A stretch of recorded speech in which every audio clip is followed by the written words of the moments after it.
In the past, the English classes have discussed a lot of different literary periods, and we've gone through them.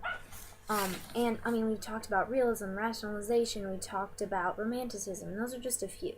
So, T.S. Eliot's poem is definitely modernistic because of how he writes it and the words that he uses and how he organizes it.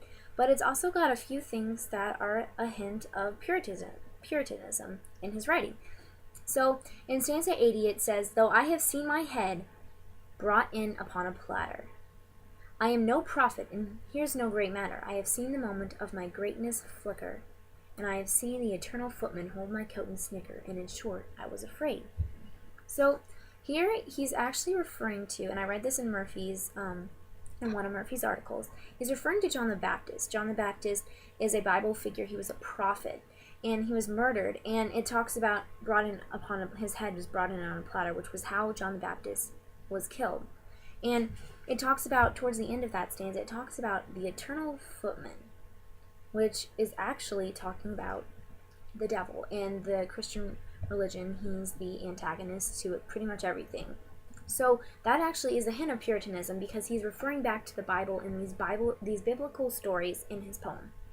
And another Puritanism, another hint of it is he says, "To say, I am Lazarus, come from the dead, come back to tell you all, I shall tell you all." And that is actually in stanza 95. So Lazarus, again, is a biblical figure that God raised from the dead.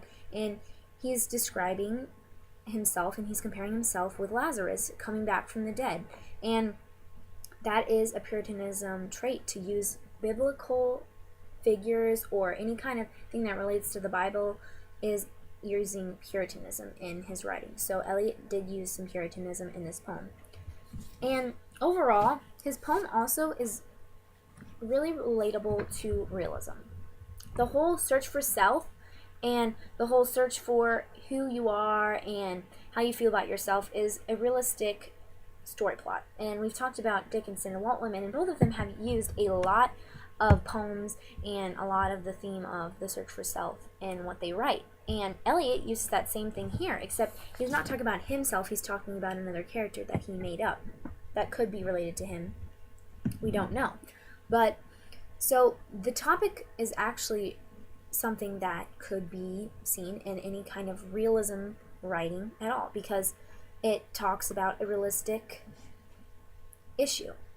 The issue of the search for self, not understanding who you are, not understanding where you're coming from, or in the question that he says, "Oh, do not ask what is it." The question is, who am I? What am I here for? That's what this poem's talking about. He's searching for himself. And that is a realistic topic, because realism is talking about real things, real problems in people's lives. And the search for self is an extremely real problem that people face every single day. And so that's how T.S. Eliot's poem, The Love Song of J. Alfred Prufrock, talks about. It uses Puritanism and some realism in it, and also modernism, like I said before.